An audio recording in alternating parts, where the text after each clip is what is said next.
Ada sensasi keseruan tersendiri jika banyak orang yang tidak peduli atau ingin mengetahui, sedangkan Anda penasaran akan hal-hal yang tersembunyi, seperti banyak keanehan yang tersembunyi dengan selimut kegelapan yang harus dicari sendiri apa yang sebenarnya terjadi. Menyelam bukan hal yang mudah untuk menemukan setiap informasi di tempat yang tidak ada dasarnya. Jika Anda ingin mendapatkan jawaban yang sebenarnya, banyak jam, hari, minggu yang telah saya habiskan dengan menyelam, mencari informasi di berbagai media yang ada di internet. Pada akhirnya semua itu akan menyerap pada diri saya, sehingga telah yakin dan saya pikir saya telah siap untuk membawakannya lagi. Jika kalian seperti saya, maka video ini sangat cocok untuk Anda. Dan saya ucapkan selamat datang di episode Hal Aneh dan Gelap. Jika kalian baru bergabung pada video ini, maka tidak masalah karena saya akan menyuguhkan Anda pada topik 5 hal yang saya temukan.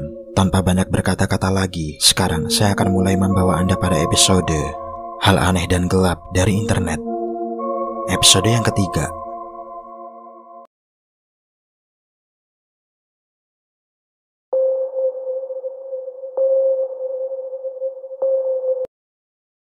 Jika pada volume 2 sebelumnya saya telah membahas liminal space atau ruang liminal, maka di volume 3 saya akan menjelaskan hal yang hampir serupa namun beda permasalahan. Komersial atau yang bisa disebut iklan merupakan sebuah hal yang cukup lumrah di segala hal. Kita semua tahu bahwa sebuah iklan ditunjukkan oleh penonton yang sedang menyaksikan sesuatu, membaca sesuatu atau mendengarkan sesuatu. Biasanya berupa video, tulisan, dan berupa suara. Iklan yang cukup ramai atau yang cukup banyak digunakan adalah dengan format video. Biasanya sebuah perusahaan berusaha melakukan pemasaran, sebuah produk ditargetkan agar orang-orang tertarik membeli produk tersebut atau mau menggunakan jasa tersebut karena tertarik melihat promosi iklan yang cukup unik. Nah, biasanya sang pembuat iklan seperti produser, sutradara, konten kreator, atau sejenisnya akan mengamas sesuatu yang ingin dipasarkan dengan cara yang sangat menarik. Tapi bagaimana jika pembuat iklan sudah membuatnya secara menarik mungkin agar orang tertarik, namun orang-orang yang menyaksikan iklan tersebut malah merasa tidak nyaman, terganggu, merinding, ketakutan, tidak enak, dan merasakan hal aneh lainnya. Sepertinya hal seperti itu terjadi pada iklan rokok yang ada di televisi Indonesia, dan ini terjadi pada kebanyakan orang. Jujur, saya sendiri juga pernah merasakan di masa itu. Kebanyakan orang yang merasakan itu saat sebelum smartphone dan internet belum begitu menguasai di zaman sekarang. Biasanya saat sekitar jam 10 malam atau pada waktu yang cukup larut malam, Anda sedang menyaksikan pertandingan sepak bola dari klub yang Anda dukung, atau sedang menyaksikan film favorit Anda di TV ataupun acara lainnya. Kemudian saat jeda sesaat, giliran iklan yang tayang untuk beberapa menit, Anda menyaksikan semua iklan yang ada. Namun saat iklan rokok muncul, Anda menontonnya, tapi entah mengapa ketika Anda menonton iklan tersebut, oke, mungkin semisal seperti beberapa iklan yang akan saya tayangkan terlebih dahulu, agar mungkin ikut merasakannya.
Oke, bagaimana? Sebagian besar respon orang dulu akan merasa tidak nyaman, terganggu, merinding, tidak enak, sedih. Dunia terasa hampa, kosong, senang, sepi, memunculkan nostalgia, merasakan hal aneh dan masih banyak lagi. Sebenarnya strategi komunikasi dan eksekusi tidak ada yang aneh dengan iklan rokok tersebut. Namun menariknya respon yang diperoleh penonton saat menyaksikan iklan, kebanyakan seperti yang saya katakan sebelumnya, tidak pernah terpikirkan pihak agensi atau brand bahwa ini mempengaruhi sisi psikologis dan emosional daripada rasional, bahwa fenomena itu terjadi saat brand mereka tayang. Namun apakah mereka sadar akan hal itu? Saya akan menyimpan pertanyaan ini terlebih dahulu. Oke, kalau dari pemaparan saya, sejujurnya saya sendiri kurang begitu mengerti mengapa fenomena ini, bagaimana kebanyakan sebuah iklan brand produk rokok bisa mempengaruhi psikis manusia. Namun saya memiliki beberapa asumsi yang akan saya paparkan. Yang pertama, waktu menonton iklan, kita semua tahu bahwa iklan rokok dikategorikan sebagai iklan dewasa. Maka dari itu pada lembaga penyiaran melarang menampilkan wujudnya ke televisi. Kemudian sejak tahun 2005 hanya boleh ditayangkan pada pukul di atas jam 10 malam hingga 5 pagi. Dalam sebuah istilah penyiaran ada yang namanya a graveyard slot, atau jam larut malam hingga dini hari, saat jumlah orang yang menonton televisi paling rendah. Dan biasanya pada waktu tersebut pihak televisi akan mengisi acara yang kurang penting, seperti tayangan ulang, film lawas, dan juga termasuk iklan rokok. Di jam itu juga cocok digunakan untuk penayangan iklan dewasa. Memang diregulasi supaya exposure-nya lebih sedikit, termasuk meminimalisir agar tidak ditonton anak-anak. Yang kedua, liminality atau liminal. Pada waktu jam 10 malam hingga jam 12 malam juga dikategorikan waktu liminal. Waktu ini dimana kebanyakan semua orang telah selesai melakukan aktivitas seperti kuliah, kerja, atau urusan lainnya tapi belum beristirahat. Di sisi lain, kalian capek karena telah melakukan aktivitas, namun belum mengantuk untuk memulai tidur. Yang ketiga, space atau tempat menonton. Saya rasa ini sudah jelas. Anda dulu menonton di ruang tamu atau ruang TV pada saat larut malam. Biasanya kebanyakan orang dalam keadaan lampu mati dan sedang duduk di sofa atau sedang tidur menggunakan bantal. Ketika anggota keluarga lain sudah tertidur, Anda masih terjaga seorang diri. Nah, biasanya pada waktu itu kamu hanya bisa menantikan film tersebut dengan suara kesunyian malam seperti jam yang berdetak, suara cicak, jangkrik, suara kipas, atau berbagai kendaraan yang lewat sesaat. Dan hal ini juga bisa menimbulkan perasaan yang sulit dijelaskan. Dan yang keempat, musik dan latar belakang yang digunakan. Bagi saya, musik dan latar tempat juga cukup berpengaruh, memainkan peran penting dalam hal ini. Terkadang mereka menggunakan musik ketenangan atau musik yang benar-benar aneh sulit dipahami. Namun itu terkadang menghipnotis penonton, sehingga analisa saya musik ini akan lebih berpengaruh dan identik dengan sunyinya malam. Tidak lupa dengan latar. Dengan sebuah latar tempat, biasanya kita hanya bisa melihat beberapa orang yang menjadi pemeran di sana. Namun tempat yang digunakan di sana seolah sepi, minimnya kehidupan, dan hanya didominasi dengan pemeran yang ada. Kembali pada pemaparan sebelumnya, dalam hal ini komersial rokok bisa mempengaruhi sisi psikologis dan emosional daripada rasional. Namun pertanyaan yang saya simpan sebelumnya, apakah mereka brand dan pembuat iklan sadar akan hal itu? Menurut saya mereka sadar komersial yang mereka buat. Ibarat produk lain seperti makanan, mereka akan mengemas iklannya agar produk yang mereka tunjukkan ke penonton terlihat lebih lezat dan menggiurkan, sehingga penonton akan tertarik membelinya.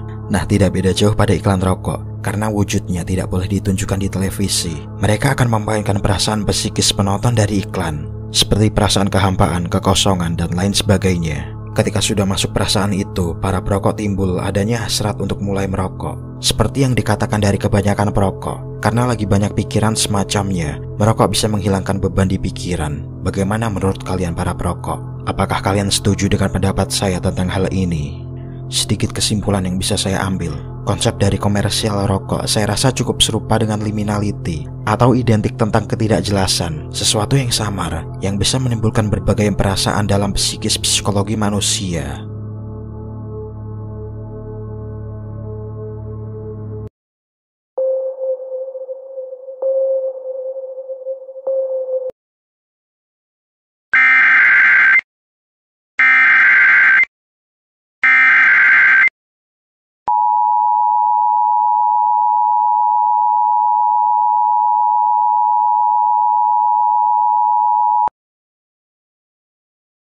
Kita tahu di beberapa negara barat Eropa memiliki bencana yang tidak ada di negara-negara Asia. Badai atau sebutan lainnya angin topan. Badai sendiri menjadi salah satu jenis bencana alam yang cukup mengerikan dan membahayakan karena dapat menimbulkan banyak kerusakan dan tentunya korban jiwa. Pada tanggal 8 April hingga 9 April 2015, bencana badai mengerikan terjadi di beberapa wilayah Amerika bagian tengah. Ada beberapa kota besar yang akan dilanda: Kansas, Missouri, Texas, Oklahoma, dan Illinois. Sekitar 27 tornado diperkirakan akan menerjang kota-kota itu selama 2 hari. Beberapa badai dikonfirmasi ada yang lemah, dan ada juga yang cukup kuat. Dan tidak hanya kota-kota besar itu saja, badai ini juga akan berdampak besar pada daerah kota kecil bernama Verdell. Badai yang akan menerjang daerah itu diberi julukan EF4. Kecepatan dari badai itu diperkirakan ketika menerjang hingga 200 mil per jam. Gelombang badai ini berlangsung selama 41 menit. Beberapa tampilan foto dan video setelah badai usai tampak begitu suram.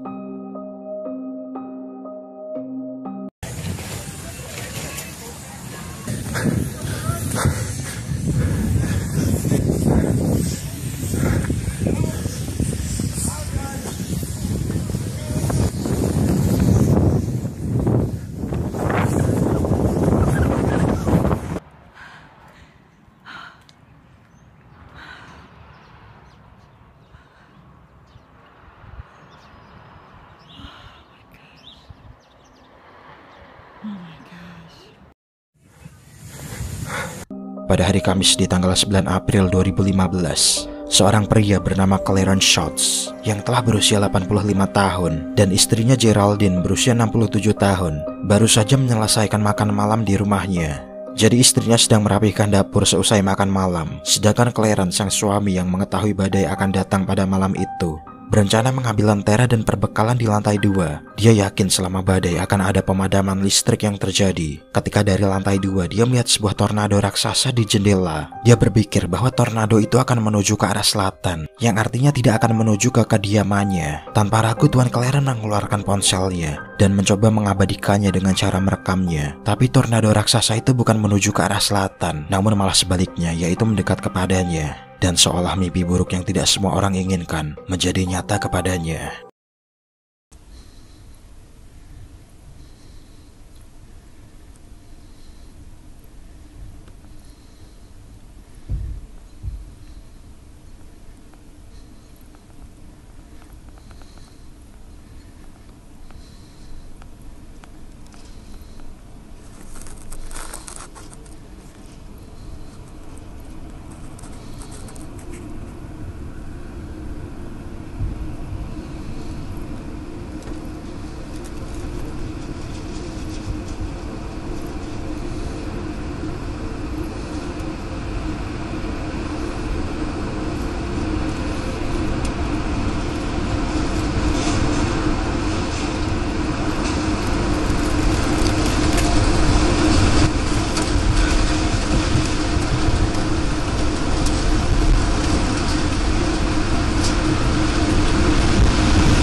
Clarence Schultz tidak berhasil menuju ke istrinya, tapi beruntung dia masih bisa selamat meskipun dengan cedera yang serius. Cerobong asap menimpanya, menghancurkan tangan dan tulang punggungnya. Kami berdua tahu tornado itu akan datang, tapi kami pikir tornado itu akan melewati barat, kata Clarence Schultz.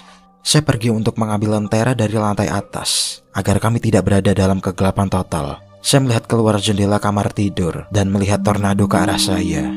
Saya merasakan rumah ini bergetar dan bergerak. Saya terkubur dalam puing-puing, katanya. Ketika semuanya berakhir, saya menggali untuk membebaskan diri dan melihat orang-orang berjalan di jalan. Saya tidak bisa merasakan denyut nadi seolah ini berhenti, tuturnya. Namun istrinya Geraldine tidak seberuntung dirinya. Istrinya harus terjebak dalam puing rumah, berakhir tertimpa reruntuhan dan tidak berhasil terselamatkan. Tuan Clarence harus kehilangan rumah, istrinya, dan anjing peliharaannya juga sempat melarikan diri pada insiden itu. Badai EF4 menewaskan 2 orang dan melukai setidaknya 22 orang. Geraldine adalah salah satu dari 2 kematian dari badai EF4. Dan korban lainnya adalah tetangga yang telah lama, sekaligus sahabat dekat Geraldine yang tidak bisa dipisahkan, yaitu bernama Jacqueline Close. Close dikatakan memiliki fobia terhadap laba-laba, kata putrinya. Itulah alasan dia menolak tidak ingin pergi ke basement bawah rumah untuk berlindung. Kata-kata terakhir Closa menurut putrinya si Donapik. Saat angin puting beliung melanda, ibunya berkata, "Kamu akan menemukanku mati di kamar mandi sambil mencengkram dompetku." Keputusan ibunya mewakili kepribadiannya yang kuat dan begitu keras kepala, bahkan sampai tornado mengambil nyawanya. Pada hari Sabtu kemudian, tepatnya di tanggal 11 April, para penduduk Verdel akhirnya diizinkan kembali ke rumah mereka untuk pertama kali sejak bencana itu.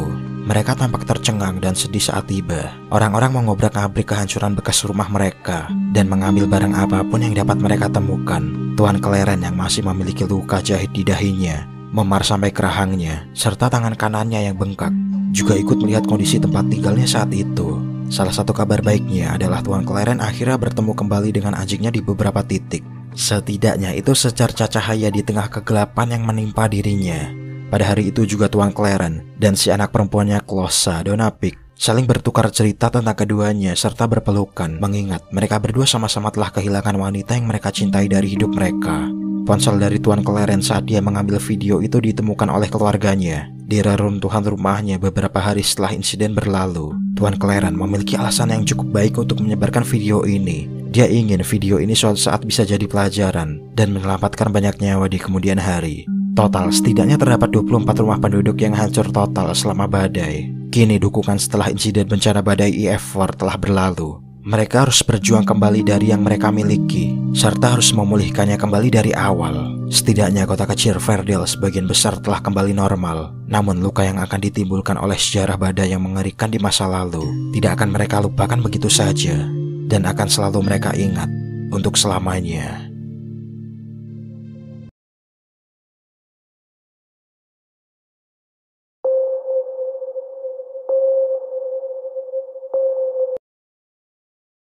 Saluran dengan nama Everton Brown telah didirikan pada 28 November 2009. Saluran ini hanya memiliki 100 lebih subscriber. Pada channelnya ini terdapat 11 video.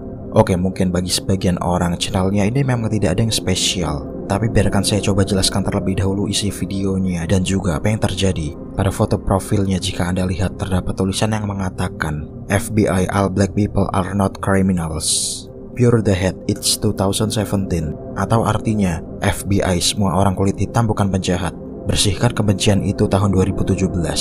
Bahkan saya sendiri kurang mengerti maksud dari kata-kata di foto profil ini apa. Kemudian pada video pertama yang orang ini unggah dengan judul A Target But Still With Hope, atau target tapi ditanam dengan harapan, yang diunggah pada 28 November 2009, terdapat deskripsi yang bila diterjemahkan, Everton Brown mencari bantuan dari Presiden Obama, komandan dan ketua. Video dimulai dari tulisan putih yang mengatakan Everton Brown protes di Gedung Putih tentang ketidakadilan yang telah dia lakukan. Kemudian terdapat foto seorang pria yang sedang mengangkat papan protes yang bertulis No more please, no more please, kumohon jangan lagi, kumohon jangan lagi. Sedangkan yang ada di tubuhnya bertulis For 2 years the FBI has terrorized me. I never been involved in any illegal activities. Please when will it end? Yang berarti selama 2 tahun FBI telah meneror saya. Saya tidak pernah terlibat dalam kegiatan ilegal. Kumohon kapan ini akan berakhir? Dalam sebuah video ini dia menyuarakan pendapat dari pengeras suara bahwa yang dia katakan tidak beda jauh dari poster yang dia buat, yang intinya FBI telah menerornya selama itu. Di akhir video dia menambahkan kutipan tulisan yang berbunyi, Anda mungkin berpikir ini tidak dapat terjadi pada Anda, tetapi saya juga, sambil menambahkan foto dirinya yang sedang ada di balkon bertingkat. Pada video yang berbeda yang berjudul Drone Swans yang diunggah pada 15 Mei 2013, yang artinya jaraknya kurang lebih 4 tahun dia mengunggah video. Jadi pada video yang berdurasi 7 menit ini, si Everton sedang berada di dalam mobil.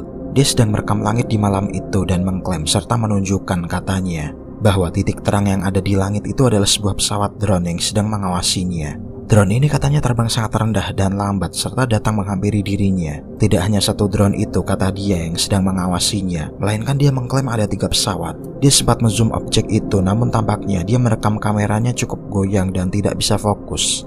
Jadi agak sulit memastikannya. Dia juga berbicara sambil menzoom objek itu bahwa dia hanya seorang diri. Saya seorang pria yang sedang bekerja keras untuk mencari nafkah, dan kalian mencoba meneror saya. Oke, jadi salah satu objek itu ada di atas Walmart atau mal besar. Dan kata dia itu juga bukan helikopter. Dalam video ini dia terus berargumen seperti mengapa kalian militer mengeluarkan uang jutaan untuk mengintai atau meneror saya. Dia selalu mengatakan hal yang sama dalam video ini, dan pada deskripsinya dia menulis setiap hari selama 5 tahun. Saya tidak tahu apakah dia benar mengatakan itu di deskripsinya, bahwa dia telah diawasi FBI selama 5 tahun itu. Pada video Drones at Work 2 atau drone di tempat kerja, video ini diunggah pada tanggal yang sama dan tahun yang sama, yaitu 15 Mei 2013. Namun bedanya video ini hanya berdurasi 3 menit lebih. Video ini tidak beda jauh dari yang pertama. Dia selalu mengoceh tentang drone ini di malam hari sambil merekam benda itu. Namun bedanya kini benda itu ada di sekitar rumahnya. I got you. Y'all keep harassing me. You know, this surveillance is nothing. I mean, would I care about it? Yes. Do I want to be harassed? No. Do I want to be watched? No. When I'm doing nothing at all? No. But when you're coming in my house consistently, more than half my time is towards keeping you out my home, taping my windows up, putting alarms in, putting cameras up, doing everything I can to stop you from coming to my damn home, then it is a problem. Pada video yang berjudul Depths of Justice, yang berarti dalam ketidakadilan, yang diunggah pada 5 Juli 2013. Pada video awal, dia menambahkan cuplikan berita di awal yang sepertinya terjadi di sebuah persidangan. Hakim bertanya kepada Direktur FBI si Robert Mueller, apakah FBI menggunakan drone untuk mengawasi di wilayah Amerika Serikat? Dan si Robert menjawab ya. Kemudian terdapat video dia sedang demo seorang diri lagi. Oke, jika sebelumnya pada video pertama papan protesnya bertulis "For 2 years the FBI has terrorized me", namun sekarang tulisannya berganti "For 3 years. The FBI has violated my home, vehicle and manipulated my life. Please no more." Yang berarti FBI telah merusak rumah, kendaraan, dan memanipulasi hidup saya. Kumohon jangan lagi. Sambil masih membawa papan tulisan yang bertulis nomor itu lagi, dia sungguh tidak sungkan berteriak dengan pengeras suara di depan gedung putih di kediaman presiden. Dia telah mengklaim bahwa sudah 19 kali dia berdemo di sini. Dalam pemaparan lain, dia mengatakan, satu gerakan hampir 4 tahun yang akan datang besok rumah. Namun banyak penuturan dari dia yang jujur saja. Saya sendiri tidak mengerti yang dia suarakan. Dia menambahkan lagi video tentang drone yang katanya setiap malam mengintai di kediaman rumahnya. Namun kali ini dia merekamnya dari sisi dapur, serta sambil berkata, kapan kalian akan berhenti meneror saya? Pada video yang berjudul 51 and Unemployed atau 51 dan pengangguran yang diunggah pada 30 Januari 2016, dia menambahkan deskripsi yang berbunyi, "Allow me to live it has been 8 years." Atau izinkan saya untuk hidup 8 tahun. Video yang berdurasi 6 menit ini masih berisi tentang dirinya yang masih merekam yang dia klaim sebagai drone. Tapi kali ini dia sedang berada di daerah New Jersey. Dia juga berbicara bahwa 4 bulan terakhir dia melihat benda itu setiap hari katanya. Bahkan tidak setiap hari, melainkan setiap jam, bahkan setiap detik.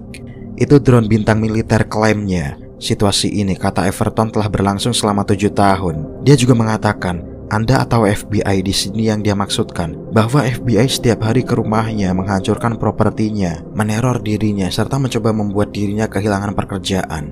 Everton juga berkata bahwa dirinya bukan siapa-siapa, dan mereka akan melakukan penyelidikan ke dirinya, namun katanya itu sebuah manipulasi. Everton juga menambahkan 2 komentar dalam videonya ini, yang berarti Dwayne Cherry adalah seorang pendukung FBI. Setelah ditargetkan selama 3077 hari sepengetahuan saya. Pada hari ini di tanggal 29 Juni 2016, sebuah airplane komersial tidak terbang serendah itu. Tidak ada suara pada baling-balingnya serta meredupkan lampunya agar tidak dapat difoto. Dan komentar tambahan, mengapa saya dicegah untuk memposting lebih banyak video. Video lainnya yang berjudul It is because I am black atau apakah karena saya berkulit hitam, yang diunggah di hari dan tahun yang sama dengan video sebelumnya, yaitu 30 Januari 2016. Isinya tentang dirinya yang sedang merekam TV, yang TV-nya ini dihubungkan ke kamera CCTV di luar rumahnya. Jadi ini bagian depan rumahnya, dan Anda bisa lihat bahwa mobil merah itu miliknya. Karena jika Anda lihat, dia juga memasang tulisan di belakang mobilnya itu. Jadi pada saat musim dingin di tanggal 25 Januari 2016, jika dilihat pada tanggal CCTV-nya, lagi-lagi dia berbicara tentang dirinya yang selalu diteror oleh FBI. Everton mencoba menunjukkan kepada kita, katanya terdapat orang yang sedang membersihkan salju, dan mobil penggaruk salju yang ia curigai sebagai agen FBI yang sedang membersihkan salju di halaman depan rumahnya. Dia menuturkan ketika dirinya menjadi target sasaran selama 8 tahun tanpa alasan sama sekali. Pada video lainnya yang berjudul Sam's Club Join FBI atau Klub Sam bergabung dengan FBI yang diupload sehari dari video sebelumnya, yaitu 30 Januari 2016. Oke, jadi jika saya lihat di sini Everton sepertinya sedang berada di swalayan. Dia menjumpai pria botak ini yang dugaan saya dia salah satu karyawan atau manajer yang bertanggung jawab di swalayan itu. Dan sepertinya si Everton sedang berurusan dengan seorang wanita.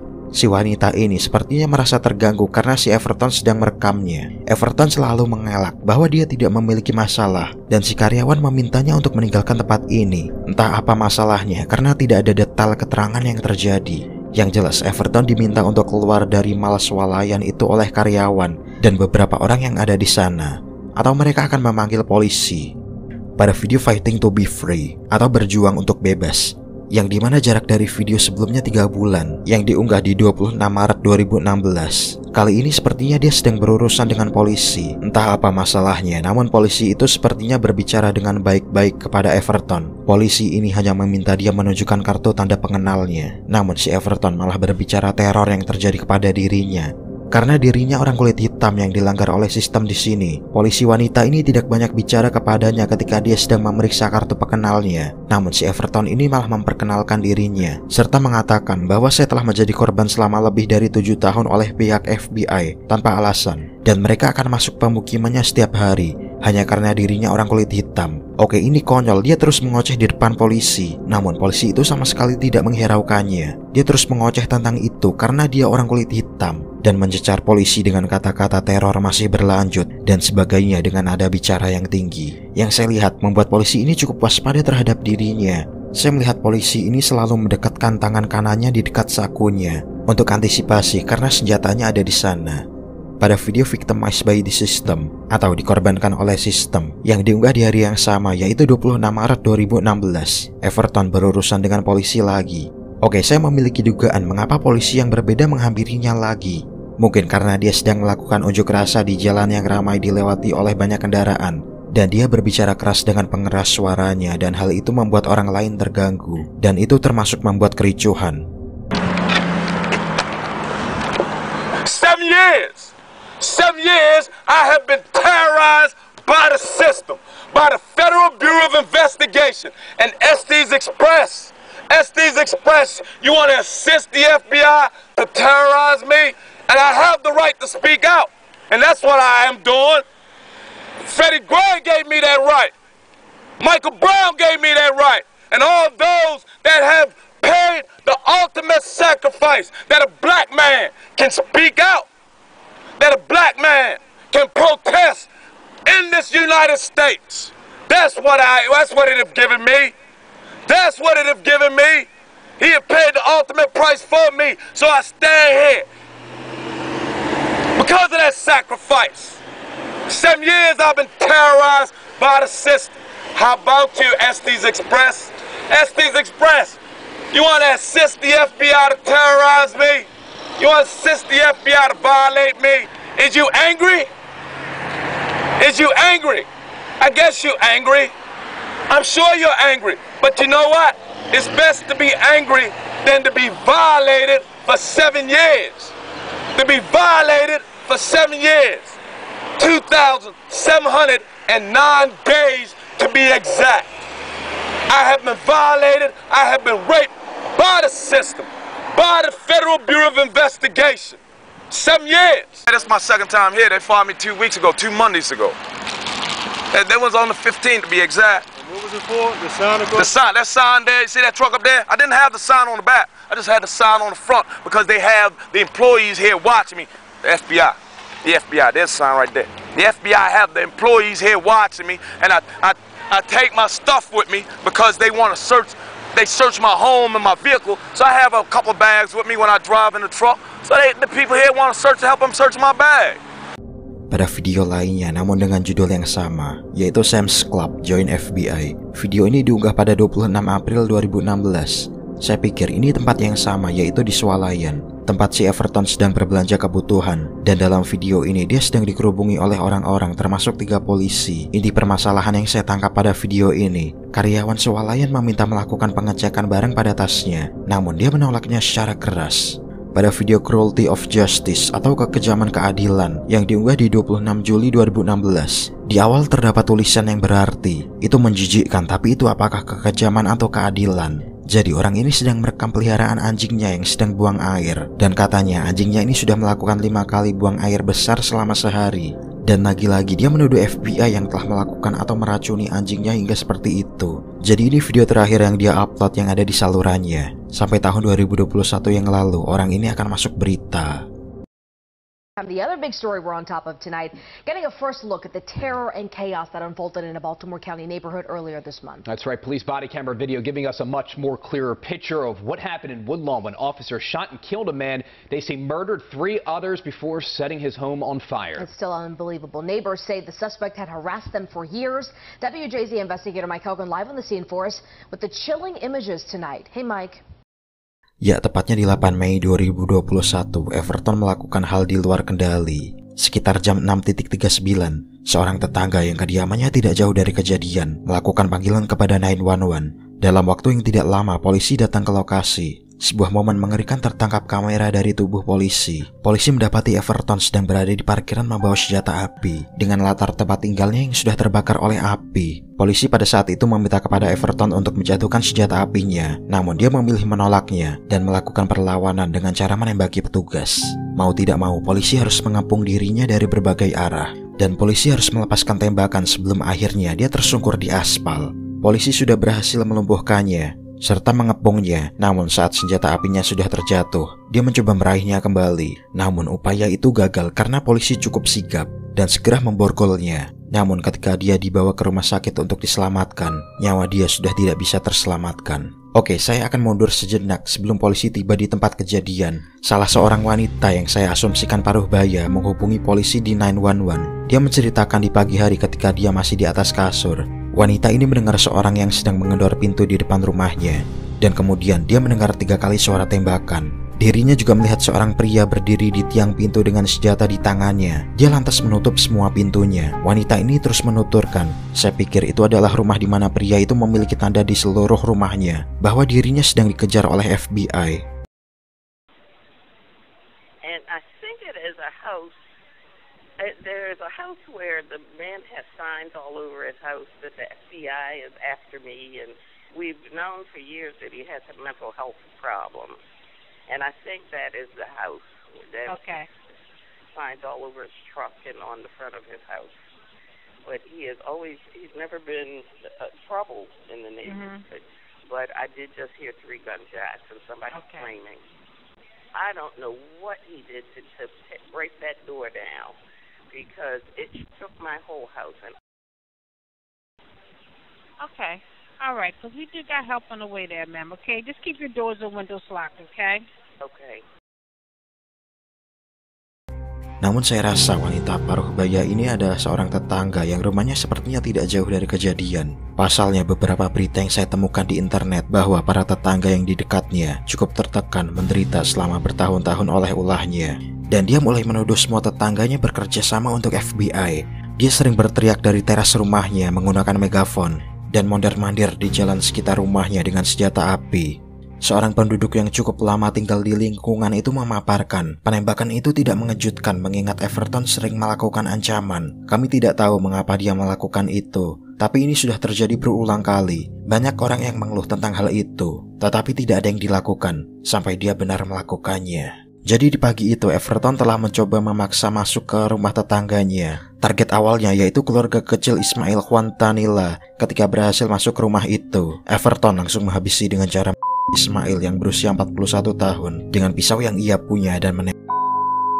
Istri Ismail yang mengetahui kejadian itu yaitu Sarah Allecott berusia 37 tahun mencoba melarikan diri dari rumahnya. Namun Everton yang mengetahuinya langsung mengejarnya dan beberapa kali hingga kedua korbannya meregang nyawa. Korban lainnya adalah seorang mahasiswa dari Nepal yang sedang berkuliah di Amerika, yaitu Sagar Gamir yang berusia 24. Dia baru saja pindah di lingkungan itu tidak lama. Namun ia turut menjadi korban dari Everton. Everton Brown sendiri meninggal dalam perjalanan ke rumah sakit. Polisi kemudian menemukan pistol, pisau, serta pisau besar di kap salah satu mobilnya dan beberapa alat peledak dari botol. Beberapa sumber berita yang saya dengar, Everton pertama membakar rumahnya terlebih dahulu, kemudian baru menyerang beberapa tetangganya, atau sebaliknya dia melakukan penyerangan terlebih dahulu baru membakar rumahnya. Oke, mungkin jika kalian ingin tahu penyakit mental apa yang sebenarnya diderita Everton, jika saya mencoba mencari keterangan di beberapa media tulis atau video berita yang ada di internet, saya tidak bisa mendapatkan detail penyakit apa yang dia derita selama bertahun-tahun, karena ini bukan gila atau stres semacamnya. Namun jika saya boleh menebak atau berteori, dugaan kuat saya akan mengatakan bahwa dia mengalami gangguan skizofrenia. Beberapa ciri dari penderita ini akan berperilaku tidak teratur, berperilaku agresif, menyakiti diri sendiri, perilaku kompulsif, melakukan hal tidak wajar berulang kali, memiliki sikap tidak ramah, terlalu bersemangat, gangguan pikiran, amnesia, dan yang terpenting delusi atau sulit membedakan mana yang asli dan khayalan. Saya yakin Everton menderita penyakit skizo. Ini terbukti dari semua video di salurannya. Dia telah melakukan itu semuanya dan menunjukkan bahwa mentalnya tidak stabil. Kemudian, di mana keluarga Everton dan apa pekerjaannya selama itu? Well, jika saya mencari keterangannya di internet, tentu saya hanya mendapatkan bahwa dia memiliki lisensi sebagai pengemudi komersial atau seorang supir. Namun jika keluarga, tidak ada keterangan di media manapun bahwa dia memiliki keluarga. Tapi di beberapa videonya, seperti saat dia melakukan demo di Gedung Putih, dia mengatakan bahwa dia hanya pria yang tinggal seorang diri. Dan saat polisi wanita meminta keterangan, polisi ini mengatakan bahwa kakekmu masih tinggal di Windsor dari kartu pengenalnya. Terdapat artikel lain mengatakan bahwa ketika Everton tiada, pihak berwajib cukup kesulitan menghubungi keluarganya. Namun sepertinya saya memiliki asumsi sendiri, karena sikapnya yang cukup menyebalkan. Mungkin keluarganya memutuskan untuk meninggalkannya, dan keluarganya pada saat itu tidak tahu bahwa Everton menderita penyakit skizofrenia.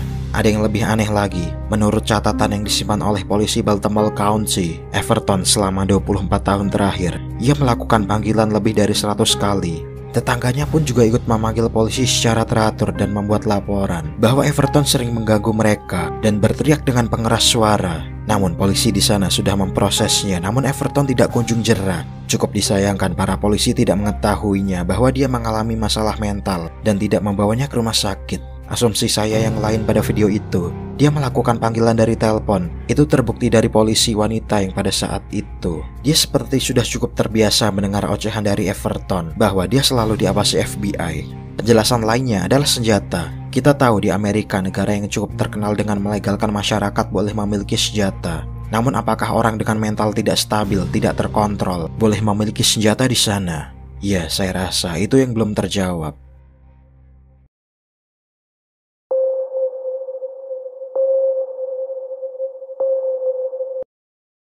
Mama Max merupakan seorang YouTuber dari Amerika. Dia mulai berkarya di YouTube dengan video pertama di tahun 2020.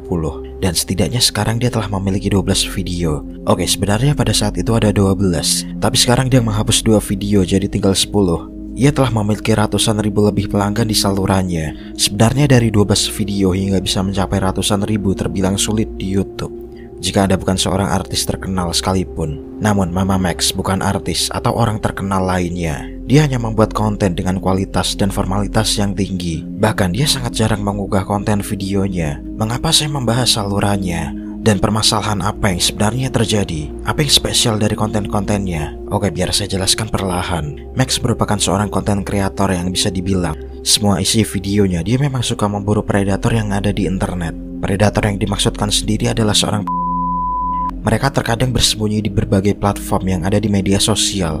Dan biasanya para predator akan menyamar menjadi anak-anak agar bisa mendapatkan mangsa anak-anak untuk Maka dari itu Max terjun ke berbagai platform dan juga mendokumentasikan yang dia temukan serta membuatnya menjadi sebuah video di YouTube. Semisal satu video ini yang akan saya bahas. Pada 26 November 2021, Max menerbitkan sebuah video dengan judul He Bios Hundred of Undergirl on IMVU. This is what happened to him. Atau dia ratusan gadis di IMVU. Inilah yang terjadi padanya. Jadi pada awalnya Max mendapatkan 3 email dengan kasus yang sama. Salah satunya dari seorang wanita. Dulu katanya wanita ini masih begitu muda. Usianya pada saat itu berusia 14 tahun. Dia diajak oleh teman-temannya untuk bermain di situs game yang bernama IMVU. Dia memiliki pengalaman besar pada platform game online itu. Dia pernah bertemu seorang pria. Dan singkatnya, pria itu mencoba melakukan panggilan lewat Skype atau semacam video call. Wanita yang pada saat itu masih berusia 14 tahun itu kemudian disuruh melakukan Dia tidak pernah menceritakan kasus itu kepada siapapun. Bahkan pria yang menyuruhnya melakukan itu tidak pernah menyebutkan namanya. Dan dia mengungkapkan bahwa ada lebih banyak predator yang bersembunyi di situs game online itu. Singkatnya, Max mencoba memainkan game itu. Dia menyamar menjadi anak gadis berusia 14 tahun yang bernama Maxine dengan menggunakan karakter seorang perempuan. Dia berpura-pura mencari pacar, dan ada seorang pria yang ingin berteman dengan Max yang sedang menyamar menjadi anak perempuan. Usia laki-laki itu katanya 24 tahun dengan nama akun Pablo Sani. Dia tidak ingin menjadi pacar, tapi dia akan menjadi seorang kakaknya di dunia game online itu. Pablo Sani mengatakan dalam sebuah obrolan, "Apakah Anda tidak keberatan bahwa saya lebih tua?" Max menjawab, "Tentu saja tidak. Aku pikir kamu hanya ingin menjadi kakakku." Selama berbulan-bulan Max harus berpura-pura dan hingga menjadi pacarnya. Dia harus menjalani hubungan palsu yang kata dia ini cukup menjijikkan dan menjegalkan. Ini cukup menyiksanya. Hal ini ia lakukan agar bisa menangkap salah satu predator di game online tersebut. Tapi kata Max, dia sudah sedikit tahu bahwa dia di balik akun Pablo Sani adalah pria putih setengah Filipina yang berusia 24 tahun. Dia bekerja sebagai musisi paruh waktu dan mengklaim telah melakukan pekerjaan untuk beberapa iklan. Dia memiliki impian untuk menjadi bintang rock terkenal. Tapi di sisi lain, dia menderita puberpornia atau kondisi ketika seorang pria tidak mengalami penurunan suara yang normal setelah pubertas. Dan ibunya mengidap kelumpuhan otak. Dia tinggal di Kanada di pantai barat. Namun orang ini, kata Max, cukup berhati-hati. Dia tidak bisa memberikan informasi penting yang berkaitan dengan dirinya. Entah nama aslinya, media sosial pribadinya. Bahkan Max tidak bisa mendapatkan wajah aslinya seperti apa. Ketika dia mencoba mencari informasi lebih dalam seperti yang dia ikuti, entah bagaimana Max berhasil mendapatkan banyak korban lainnya. Mulai dari gadis di bawah umur hingga wanita dewasa. Max mencoba membangun koneksi, mengumpulkan penelitian tentang siapa mereka dan apa yang mungkin telah dia lakukan pada mereka. Dan salah satu yang menarik perhatian Max, seorang gadis dengan nama akun KC157434. Kata Max, dia merupakan korban pertama di IMVU. Akun ini juga hanya mengikuti Pablo Sani. Max mencoba menghubunginya dari sana, tapi akun itu tidak menjawabnya. Tapi Max cukup cerdas. Melalui pencarian gambar, dia berhasil menemukan saluran YouTube-nya dengan nama Casey. Namun dari itu pun Max seperti tidak menemukan apapun. Video pun tidak ada. Tapi Max cukup cerdik. Dia sedikit melakukan peretasan dan berhasil mengekstrak beberapa unggahan yang disembunyikan. Tapi karena dia menghormati privasi, dia tidak menunjukkan videonya. Kecuali unggahan terakhir pada 16 November 2020. Max akan menunjukkan video ini.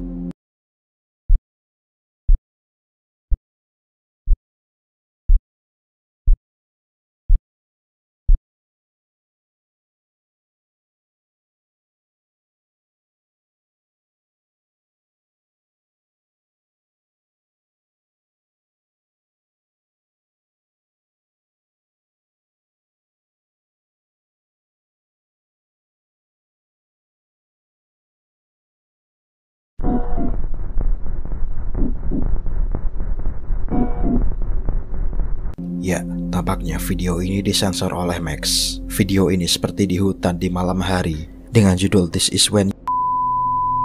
Disinilah kamu. Tampak dia mengomentari videonya sendiri dengan kata-kata serapah. Bahkan dia ingin mengakhiri hidupnya karena predator itu. Max sebenarnya tidak tahu pasti apa yang terjadi pada korban pertama itu. Max mengambil keputusan dengan mengirim apa yang dia temukan kepada FBI untuk diselidiki. Tapi pada saat itu berbulan-bulan telah berlalu. Max tidak mendapatkan jawaban dari pihak berwenang.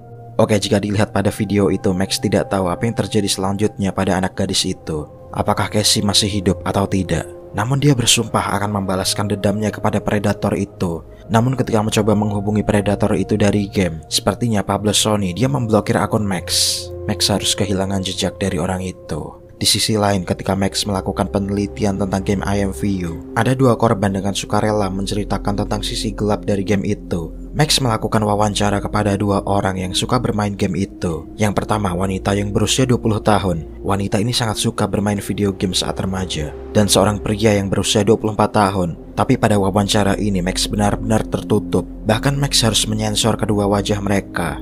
Dalam penuturan pria 24 tahun yang telah memainkan game IMVU ketika ia dulu muda. Game ini begitu mengasyikkan awalnya, namun tidak lama kemudian di game itu dipenuhi orang yang telah terkontaminasi limbah beracun, predator, orang-orang jahat yang tidak peduli tentang apapun kecuali diri mereka. Pria ini menuturkan saat dirinya dulu main game online ini ketika masih muda. Jadi mereka memiliki anggota grup dan salah satu orang di sana ada yang lebih tua. Dari obrolan game IMVU, dia mulai diajak melakukan obrolan chat. dan hingga merambat melakukan percakapan di Skype atau video call 2 orang saja. Pria yang lebih tua itu melakukan tindakan seperti melakukan pada dirinya sendiri, dan orang itu setelah melakukannya berucap agar tidak memberitahukan kepada siapapun. Kalau korban wanita yang berusia 20 tahun itu menuturkan ketika dulu dia main game IMVU, ada seorang pria yang mencoba memberikan item secara gratis pada obrolan. Tapi pria itu memberikan akun dan passwordnya untuk bisa mengambil sendiri item yang dibutuhkan. Perempuan ini langsung melakukan login pada akun itu untuk mengambil beberapa item yang dia butuhkan. Sebenarnya wanita ini pada saat itu penasaran mengapa pria ini cukup baik mau memberikan itemnya secara gratis. Dia juga penasaran seperti apa orang ini, mengapa dia begitu baik memberikan beberapa item secara gratis. Dan dengan akun emailnya yang masih terhubung, perempuan yang masih polos ini melihat beberapa sosial media pria ini. Dan secara tidak sengaja dia juga melihat situs web dari akun orang itu. Dan perempuan itu cukup ketakutan bahwa dia melihat sesuatu yang tidak seharusnya dia lihat saat usia itu. Dan katanya membuat dirinya trauma untuk berkenalan dengan sebarang orang dari game itu. Oke, kembali pada topik awal. Pada kali itu dia belum puas dengan hilangnya akun Pablo Sunny. Dengan dirinya berakhir diblokir, dia akan mencoba melakukannya lebih serius dan akan melaporkannya kepada pihak berwajib. Pertama, dia mulai membuat akun baru dan mengintai profilnya. Ternyata dia masih aktif di sana. Max yang masih berpura-pura menjadi anak perempuan dengan usia 14 tahun yang sama mencoba menghubunginya kembali dengan mengirimkan pesan dan memberikan ancaman bahwa saya sebagai anak-anak akan melaporkan ke ibu saya bahwa kamu juga pernah mengirimkan link untuk ditonton. Dengan ancaman lainnya, aku akan menghancurkan hidupmu. Lantas Pablo Sunny ini cukup takut, panik bahwa gadis yang dia anggap anak-anak ini akan melaporkan ke ibunya. Keesokan harinya Pablo Sunny mencoba menghubunginya dari Snapchat dengan menelpon dari sana. Tapi pada saat itu bukan Max yang berbicara langsung kepadanya. Namun Max harus menyuruh seorang wanita yang suaranya mirip dengan anak-anak perempuan yang mungkin saja itu pacar dari Max. Max memberikan arahan dengan chat yang di sampingnya agar apa saja yang wanita ini katakan kepada Pablo Sunny. Namun ketika mereka mulai melakukan percakapan, si Pablo Sunny ini menggunakan suara filter suara alien agar suaranya tidak dikenal. Dia beralasan bahwa dia penderita puberfornia yang sudah saya jelaskan di awal.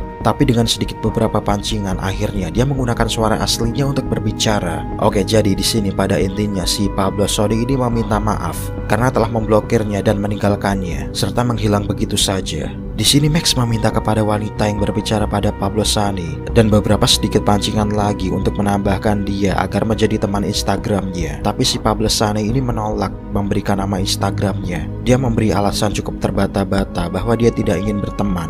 Si Pablo Sunny ini juga meminta belas kasih bahwa dia tidak bisa memberikan Instagramnya karena itu cukup privasi untuknya. Dia juga sedikit curhat bagaimana hidupnya yang sulit dan dia harus membantu merawat ibunya yang menderita kelumpuhan otak dan ayahnya seorang yang kasar secara fisik dan kondisi finansial dia tidaklah bagus. Lantas Max mengirim pesan ke wanita ini untuk mengatakan, jika itu benar, bisakah kamu menunjukkan foto kamu dengan ibumu? Pablo Sunny menjawab, saya tidak bisa melakukannya. Dan wanita yang disetiri Max menjawab, maka aku tidak percaya kepada kamu, serta aku akan mengancam memberitahukan ibuku. Dan kami punya keluarga di Ottawa atau daerah yang ada di Kanada, tempat tinggal si Pablo Sunny, dan mengancam bisa menghubungi polisi jika tidak memberikan nama Instagramnya. Pablo Sunny memohon untuk tidak melakukan itu. Dia cukup panik bahwa bocah 14 tahun bisa melakukan hal sejauh itu. Dan sebenarnya Pablo Sunny dulu sekali pernah mengirimkan 2 foto dirinya kepada Max. Max pada saat itu memancing mengirim foto dirinya yang tampak seperti anak-anak.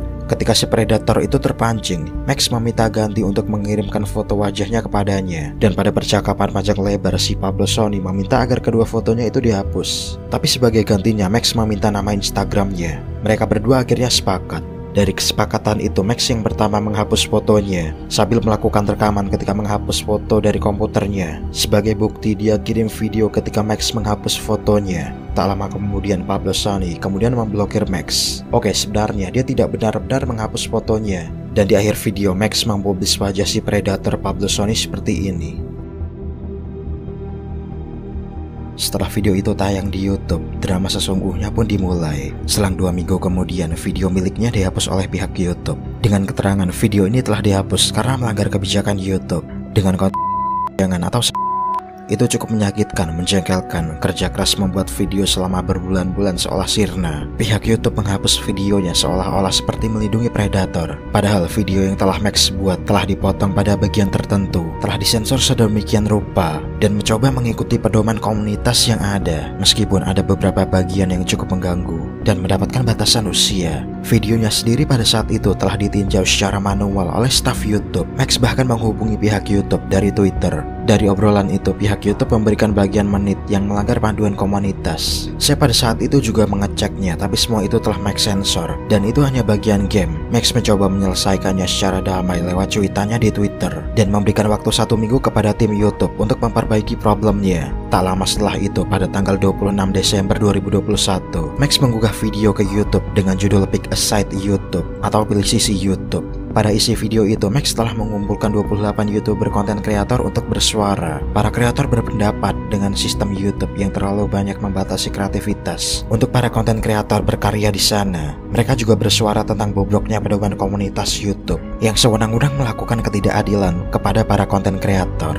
Pada video ini, Max akan melakukan penyerangan terhadap pihak atau orang yang bertanggung jawab atas sistem YouTube, termasuk menyeret beberapa YouTuber dengan subscriber besar. Max melakukan serangan di Twitter dengan menulis hashtag Pick a Side YouTube, Children or Pet. Dia men-tag 10 orang di sana. 2 di antaranya ada tim YouTube, dan salah satunya CEO dari YouTube, Susan Wojcicki, dan sisanya orang atau YouTuber yang akan membantunya. Dan benar saja, cuitan itu menjadi badai. Ribuan like dan retweet banyak dilakukan oleh orang-orang. Cuitan itu akhirnya berpengaruh, dan Max memenangkan pertarungan drama melawan pihak YouTube. Video sebelumnya yang berjudul Pick a Side YouTube, kini judulnya ia ubah menjadi Pick a Side a Win. Sebenarnya proses ia memenangkan kasus ini cukuplah panjang. Hingga berbulan-bulan ia baru memenangkannya. Namun saya kurang mengerti apakah drama itu hingga sampai dibawa ke ranah hukum. Dan video pertama yang saya bicarakan entah bagaimana bisa kembali. Tapi menurut saya videonya itu Max unggah ulang. Itu terbukti pada judul, thumbnail, dan tanggal tahun unggahannya di tahun 2022. Yang berarti YouTube juga tidak mungkin mengembalikan video Max yang telah dihapus. Dan setelah drama yang panjang itu berakhir, Max juga membuat video Pick a Side a Win menjadi pribadi. Itu yang artinya mungkin saja YouTube telah memperbaiki sistem mereka. Oke, kembali pada topik predator Pablo Sani. Mungkin jika kalian penasaran apa yang terjadi setelah Max mengunggah video itu dan mengungkapkan wajah aslinya. Apa yang terjadi pada Pablo Sani? Bukankah dia mendapatkan hujatan dan serangan dari para netizen di sana? Pada saat itu Max juga telah mengunggah keterangan di komunitas bahwa predator yang dipanggil Pablo Sani nama aslinya adalah Zach Haddad. Zach Haddad, dia telah diusir dari kediamannya yang semulanya ia tinggal di Kanada. Kini dia harus melarikan diri ke Meksiko. Jadi pihak berwajib masih memburunya pada saat itu. Namun pada keterangan video Max yang terbaru, Zach juga dipecat dari pekerjaannya, ditinggalkan oleh pacarnya, dan kabur ke Meksiko dengan bantuan ayahnya yang kaya. Zach juga memiliki sebuah band yang diberi nama Hamson, yang lagunya cukup aneh. Saya harap Anda tidak mual mendengarkan cuplikan ini.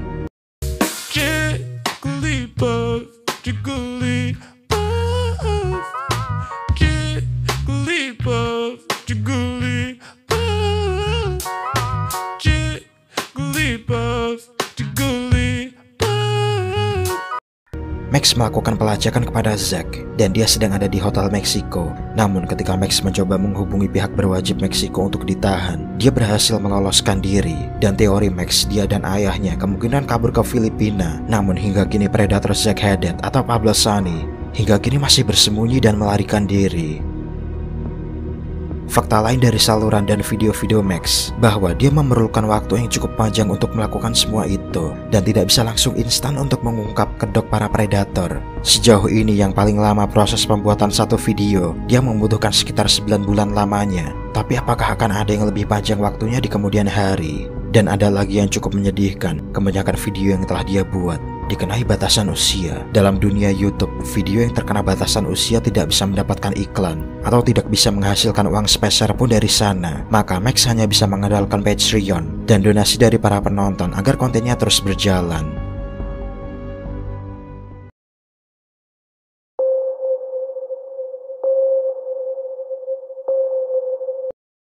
Snow White dengan apelnya, Cinderella dengan sepatu kacanya, Aurora dengan kutukan jarumnya, Ariel dengan sirip indahnya, Belle dengan pangeran buruk rupanya, Jasmine dengan 1001 malamnya, Rapunzel dengan rambut panjangnya, dan masih banyak lagi. Jauh sebelum Disney mempopulerkan karakter princessnya yang telah saya sebutkan, dan jauh sebelum canggihnya perfilman di era sekarang, di tahun 1939 ada sebuah film yang begitu populer, yang dimana filmnya ini bergenre fantasi musikal, The Wizard of Oz, sebuah film fantasi petualangan yang dibuat di Amerika, yang berdasarkan novel di 1900-an. Mungkin juga banyak dari kalian yang tahu tentang film ini, atau malah sebaliknya tidak tahu ini film apa. Baiklah, biar saya ceritakan sedikit.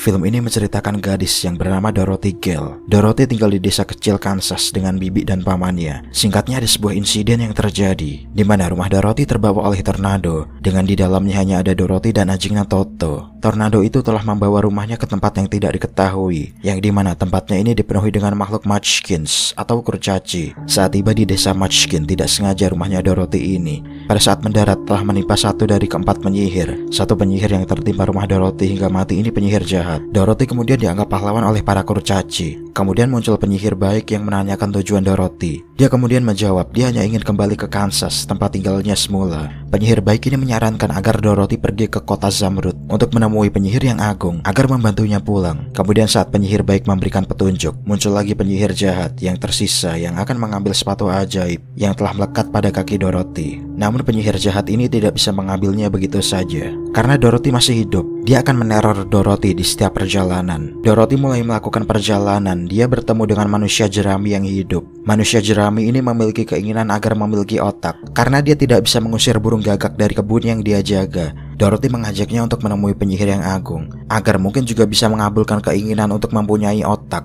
Mereka berdua kemudian bertemu dengan manusia kaleng. Manusia kaleng ini juga memiliki keinginan untuk punya hati, dan Dorothy mengajaknya menemui penyihir yang agung agar mungkin bisa mengabulkan keinginannya. Dan yang terakhir, Dorothy bertemu dengan singa. Singa ini memiliki keinginan untuk memiliki keberanian, dan lagi-lagi Dorothy mengajak singa untuk menemui penyihir yang agung agar bisa diberi keberanian. Singkatnya, mereka berempat berhasil menemukan kota hijau Zamrud. Mereka berempat menemui penyihir yang agung. Namun setelah berhasil menemuinya, penyihir yang agung memberikan syarat agar bisa mengambil sapu dari penyihir jahat. Mereka berempat melakukan perjalanan di hutan kegelapan dan menemukan kastil penyihir jahat yang sebelumnya akan mengambil sepatu Dorothy. Singkatnya, mereka berhasil mengalahkan penyihir jahat itu dan mengambil sapunya dan memberikan pada penyihir agung. Penyihir agung kemudian mengabulkan keinginan mereka bertiga. Namun saat akan mengabulkan keinginan Dorothy yang akan pulang ke Kansas, balon yang akan dinaiki Dorothy terbang terlebih dahulu. Alhasil Dorothy gagal untuk pulang. Kemudian muncul penyihir yang baik. Dia memberikan cara untuk Dorothy kembali, yaitu dari sepatu ajaibnya. Singkatnya, Dorothy bisa kembali ke bibi dan pamannya. Oke, tidak beda jauh dari film Alice in the Wonderland. Tapi saya rasa Alice in the Wonderland mungkin juga terinspirasi dari film The Wizard of Oz. Saya akan mencoba mengulik film ini, yang saya rasa dari setiap proses yang diciptakan, banyak hal gelap yang terjadi ketika pembuatan film ini.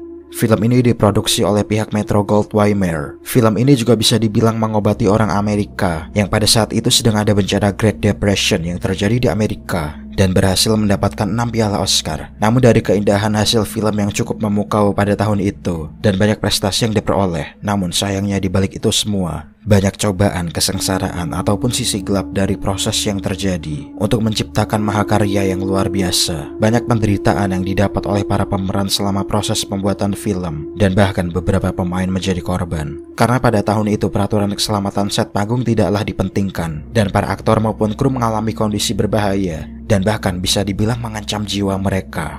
Mari kita ulas.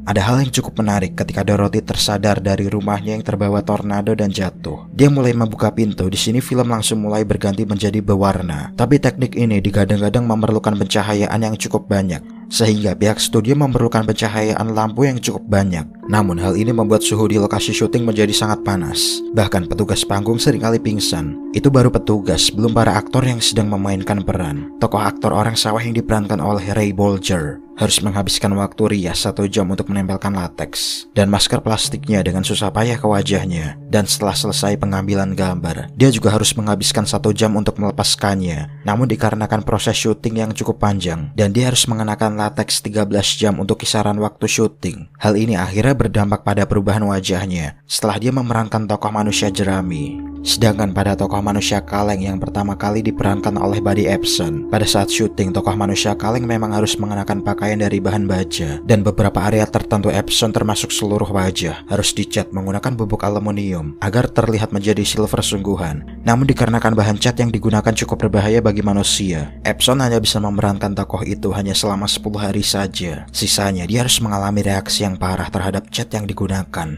Hal itu pada akhirnya membuat dampak kesehatannya memburuk, di mana cat yang digunakan pada seluruh wajahnya harus ia hirup dengan jumlah yang tidak sedikit dan terjebak di paru-parunya. Hal itulah yang membuat dirinya harus dirawat di rumah sakit menggunakan alat bantu oksigen. Pihak studio pada saat itu menelpon pihak rumah sakit agar Ebsen bisa kembali memerankan tokoh itu. Namun setelah absen 2 minggu, pihak studio harus menggantikan Ebsen dengan Jack Haley dan membuang Ebsen begitu saja yang telah terpapar bronkitis kronis. Pemeran pengganti diberikan kepada Jack Haley. Kemudian para kru segera mengganti make up yang jauh lebih aman dari sebelumnya. Ketika Jack memerankan manusia kaleng yang baru, ia tidak dapat beristirahat di sela-sela syuting. Dia tidak bisa duduk maupun berbaring. Untuk beristirahat, dia hanya bisa bersandar seperti gambar ini. Aktor singa yang dimainkan oleh Butler menjadi salah satu kostum paling sulit untuk dikenakan oleh sang pemeran. Beratnya sendiri sekitar 45 kg dan terbuat dari bulu singa asli. Ketika baru dikenakan saja, sang pemeran sudah bercucuran keringat. Belum lagi menggunakannya selama berjam-jam. Bahkan pihak yang mengurusi kostum, mereka harus mengeringkan kostum singa setiap malam agar dapat digunakan kembali untuk keesokan harinya. Butler sendiri ketika mengenakan kostum singa ini, dia hanya bisa makan makanan yang bercair selama dia mengenakan kostum yang menyiksa dirinya. Margaret Hamilton sebagai tokoh penyihir yang jahat. Pada perannya ini tidak beda jauh dari orang kaleng yang saya bicarakan sebelumnya yang telah menjadi korban karena cat. Margaret Hamilton dia harus menggunakan riasan cat warna hijau yang sebenarnya catnya mengandung tambang yang sangat beracun, belum lagi jika tertelan oleh manusia. Namun pihak studio tidak ragu mengoleskan cat beracun kepada Hamilton. Saat setelah selesai pengambilan gambar, dia harus cepat membersihkannya dan memastikan bahwa catnya benar-benar hilang untuk mencegah efek samping berbahaya pada tubuhnya. Ada adegan yang cukup sederhana yang dia lakukan, namun harus berakibat fatal pada dirinya. Pada saat itu dia harus menghilang dengan menggunakan efek asap merah dan latar belakang yang terbakar. Namun naas, pintu sebagai jalan keluar di bawah terlambat terbuka. Api yang sebagai efek untuk menghilang menyebabkan dia menderita luka bakar yang cukup fatal pada bagian wajah dan tangannya. Hamilton mengalami luka bakar tingkat 2. Dia harus dirawat selama 3 bulan di rumah sakit untuk memulihkan kondisi yang cukup parah. Nah, ketika setelah perawatan, dia harus kembali melakukan syuting. Ada sebuah adegan yang harus menggunakan api dan asap. Secara keras, dia harus menolaknya karena dia telah trauma. Perannya itu kemudian harus diperankan terlebih dahulu oleh Betty Denko saat syuting melukis angkasa dengan asap hitam dengan menggunakan sapu terbang. Si pemeran pengganti ini juga harus mengalami insiden mengerikan yang membuat kakinya harus sobek dan mendapatkan jahitan yang banyak. Anjing yang selalu bersama Dorothy yaitu Toto pernah saat syuting ketika para Munchkin sedang menari dan bernyanyi. Secara tidak sengaja seorang menginjaknya dan anjing itu harus mengambil cuti selama beberapa hari. Toto mendapatkan bayaran yang cukup besar, namun secara tidak adil para aktor yang memerankan tokoh para Munchkins atau kurcaci mendapatkan bayaran yang cukup rendah daripada si anjing. Dorothy atau nama aslinya Judy Garland diperlakukan buruk oleh sutradara. Dia pernah ditampar oleh sang sutradara karena Judy cekikikan dianggap tidak serius dan konsisten memainkan perannya. Para eksekutif studio memanggil Judy dengan sebutan nama yang tidak pantas. Hal ini dikarenakan berat badannya dianggap kurang sempurna oleh mereka. Judy pernah dipanggil babi kecil yang gemuk dengan kuncir. Ketika dia telah diet sampai kategori ideal, mereka masih belum puas dan ingin dia menjadi lebih kurus saat memainkan peran ini. Ia harus mengenakan korset yang cukup ketat untuk menjaganya agar tetap menjadi seperti anak-anak. Bahkan pihak studio harus mengatur pola makannya. Judy hanya diperbolehkan makan sup ayam, kopi hitam, keju, pil diet, pil penambah stamina, dan disuruh merokok. Ada sumber yang mengatakan bahwa Judy harus merokok hingga 80 batang setiap hari untuk menekan nafsu makannya. Padahal Judy pada saat itu masih berusia 16 tahun. Bahkan ketika para Munchkin memainkan perannya bersama, pihak produser memang sengaja mengumpulkan para orang kerdil berbagai macam usia untuk memerankan peran Munchkin. Namun pada adegan saat mereka menjadi satu untuk menari bernyanyi, Judy pernah dilecehkan beberapa dari mereka. Ada yang melewati bawah roknya dan menyentuh pahanya. Oke, sebenarnya jika diceritakan tentang kisah hidup Judy akan sangat panjang video ini. Intinya hidupnya sendiri tidak seindah ketika memerankan Dorothy di film Wizard of Oz. Ibunya sendiri dikatakan memperlakukan Judy seperti sapi perah untuk menghasilkan banyak uang darinya. Dan ketika Judy ditampar oleh sang sutradara, ibunya juga membuat kesepakatan agar melakukan apapun agar anaknya tetap disiplin. Maka dari itu pihak produser juga benar-benar menekan pola makannya. Banyak yang mengatakan dari film itu, Judy menjadi kecanduan obat-obatan terlarang. Pada usianya yang masih 47 tahun, tepatnya di tanggal 22 Januari 1969, Judy Garland ditemukan tewas karena overdosis di kamar mandi di usia 47 tahun. Ada begitu banyak kegelapan di balik film ini yang tidak bisa saya bahas satu persatu. Salah satunya dan terakhir ada sebuah rumor urban legend dalam film ini. Pada saat Dorothy, manusia jerami, dan manusia kaleng saling bergandengan, ketika menelusuri jalan kuning, ada sesosok yang menggantung di sana.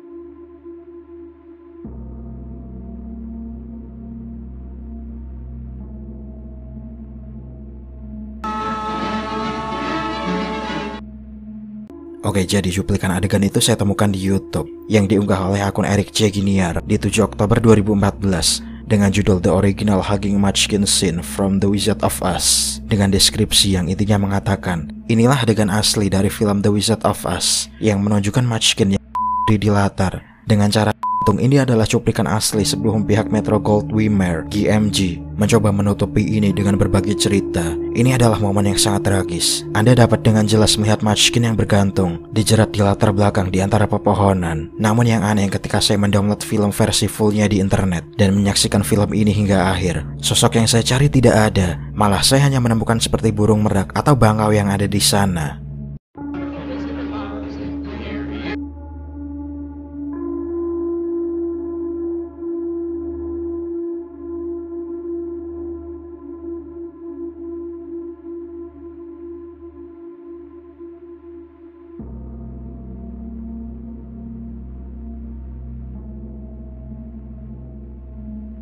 Saya cukup penasaran sosok apakah itu. Dulu saya menganggap itu hanyalah merupakan properti yang diletakkan di sana. Tapi untuk apa tujuannya diletakkan di sana? Selain pada keterangan deskripsi tadi, banyak sumber yang mengatakan bahwa sosok yang bergantung di sana merupakan Munchkin, dan tidak sedikit yang mengatakan bahwa original film ini yang ada sesosok yang bergantung di sana. Itu artinya saya harus mencari jawaban pada film aslinya. Dan jika saya lihat pada cuplikan itu di YouTube hanya tersedia di kualitas 360p. Namun saat mencari film originalnya bisa dibilang sangat sulit untuk menemukannya. Itu bisa jadi karena di tahun itu film yang asli belum sempat diarsipkan ke internet. Namun yang anehnya ketika saya mendownload film ini yang terdapat versi burung meraknya di sana, saya hanya bisa berhasil mendapatkan pada website archive internet. Dan kualitas film ini jika yang ada burungnya di sana, kualitas atau resolusi film bisa mencapai 720p. Nah, sedangkan kata sebagian orang yang ada sosok Munchkin hanya di 300p, tapi ini hanyalah cuplikan. Karena bisa saja yang memiliki salinan film asli hanya mereka memiliki kaset yang cukup tua. Sedangkan jika di internet film dengan kualitas rendah ini anggap saja telah menjadi lost media atau status film aslinya belum ditemukan. Saya memiliki dua teori sebelum menyelam lebih dalam. Yang pertama, bisa saja sosok ini asli. Saya telah mengamati adegan ini berkali-kali. Saat Dorothy mulai berbalik, dia tampak menoleh ke belakang, seakan-akan melihat sosok yang ada di belakang.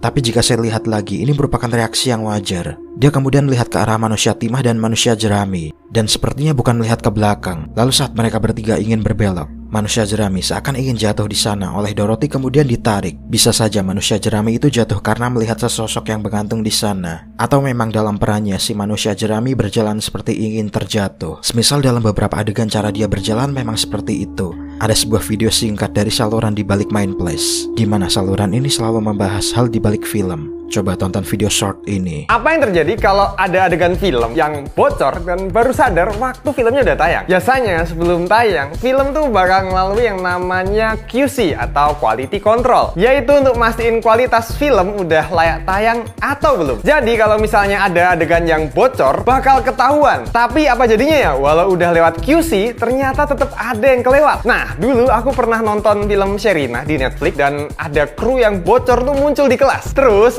aku videoin di Twitter dan ternyata malah viral. Gara-gara itu adegannya direvisi, hilang abangnya. Ternyata zaman sekarang walau filmnya udah tayang, kalau ada yang kurang tetap bisa diedit ulang. Gak cuman yang platform streaming aja ya, kayak Spider-Man No Way Home tuh, itu ada yang diedit padahal filmnya masih tayang di bioskop. Kelihatan nggak bedanya? Star Wars juga pernah loh diedit ulang. Semua miniaturnya diganti pakai CGI, terus dijual lagi filmnya. Kalau kalian nih ada nemu film apa yang ada bocornya terus diedit ulang, tulis dong di kolom komentar.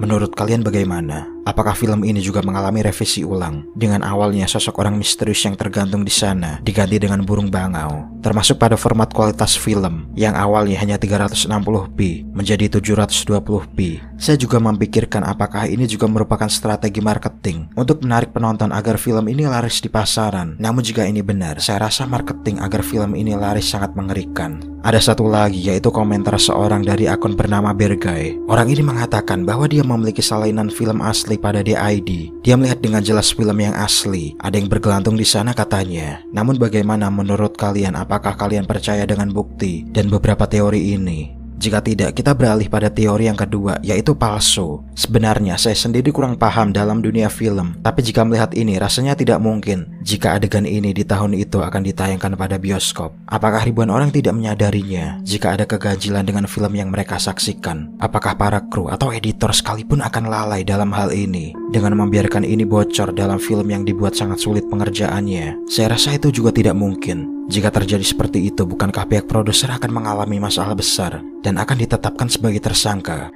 Kemudian saya juga punya pendapat lain. Bisa saja adegan ini merupakan editan oleh orang yang ada di internet yang berniat iseng. Mungkin karena rumor pembuatan film ini begitu gelap, makanya disusupi hal seperti ini. Pada saat itu, saya juga mencoba bertanya kepada salah satu YouTuber, yaitu Trust Stray. Sebenarnya orang ini sangat ahli menganalisa kasus yang ada di internet. Mungkin suatu saat akan ada pembawaan video yang akan berhubungan dengannya. Jadi saya mencoba menghubunginya lewat DM Instagram dan mencoba menjelaskan beberapa hal. Dia langsung paham mengapa itu bisa terjadi. Tapi menurutnya itu hanyalah sebuah ilusi optik yang terjadi. Jika menonton film pada adegan itu dari TV tabung, maka bentuk yang bergelantung tidaklah terlihat.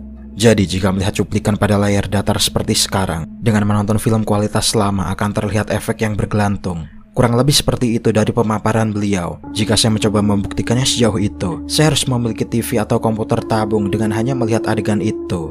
Ada sebuah komentar lagi namun yang berbanding terbalik dari sebelumnya, yaitu komentar dari akun TWC. Dia menuliskan, saya memiliki salinan VHS lama atau semacam kaset jadul yang saya rekam dari TV di tahun 80-an. Yang dia lihat hanyalah burung, bukan sosok yang menggantung. Tubuh yang menggantung itu video tipuan. Jika banyak kru yang ada di sana, mustahil para kru akan membiarkan hal itu. Ditambah pada adegan sebelumnya jika kalian melihat burung di belakang judi selama mereka sedang memperbaiki manusia kaleng. Itu semua masuk akal. Namun teori mana yang lebih kalian percaya?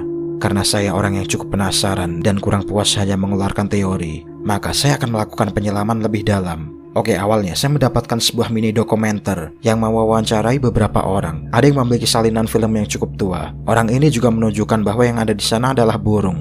Lalu siapa orang yang pertama menyebarkan rumor bahwa itu Munchkin yang melakukan Yang pertama mengunggah rumor itu adalah akun dengan nama Munchkin pada tanggal 16 Oktober 2011 ke YouTube. Namun jika saya coba cari nama akun itu dan video yang diunggah sepertinya sudah hilang. Saya juga mendapatkan orang yang juga mencoba membuktikan rumor itu. Jadi akun dengan nama Horror Maniac 420 mengunggah video di 13 Juli 2008. Ini cukup lama dari 2011 yang diunggah. Pada video ini mereka juga mencoba menunjukkan burung sebelumnya di sana dan menunjukkannya di ujung sana hanya ada burung. Saya kurang tahu rumor itu sudah ada pada tahun kapan. Jika 2011 sepertinya tidak mungkin. Soalnya orang di tahun 2008 ini sudah mencoba membuktikan rumor itu. Sepertinya rumor ini sudah ada cukup jauh dari tahun 2008. Ada orang lain yang juga mencoba membuktikannya. Video ini diunggah pada tahun 2018. Namun kali ini dia membeli dan mengunboxing sekaligus menyetelnya. Dan video ini berdurasi 17 menit. Dia tidak memotong sama sekali video ini. Dan untuk mencegah bahwa ini bukan tipuan, jadi pada deskripsinya kaset VHS yang ditemukan pada tahun 1986, ada sesosok Munchkin diri di sana. Dan pada video ini dia berhasil membeli keluaran tahun 1985, 1 tahun sebelum rumor Munchkin yang gantung.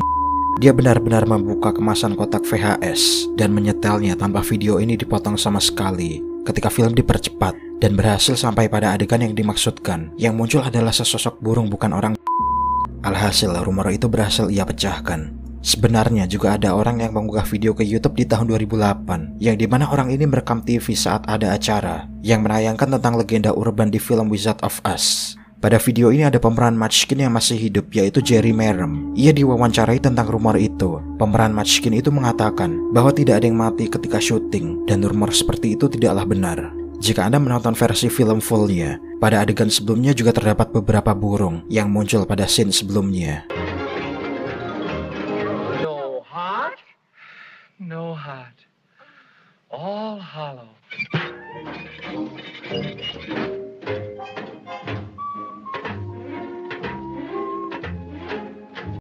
Lalu bagaimana dengan komentar sebelumnya yang mengklaim memiliki salinan film asli? Saya rasa orang itu hanya mengalami Mandela Effect, di mana yang dia lihat pertama di YouTube video itu. Namun pada salinan film yang dia klaim asli, sebenarnya burung, dan pada pemikiran dia sudah tertanam bahwa yang dia miliki versi Munchkin yang ada di sana. Atau tidak, orang itu hanya berbohong. Bagaimana menurut kalian?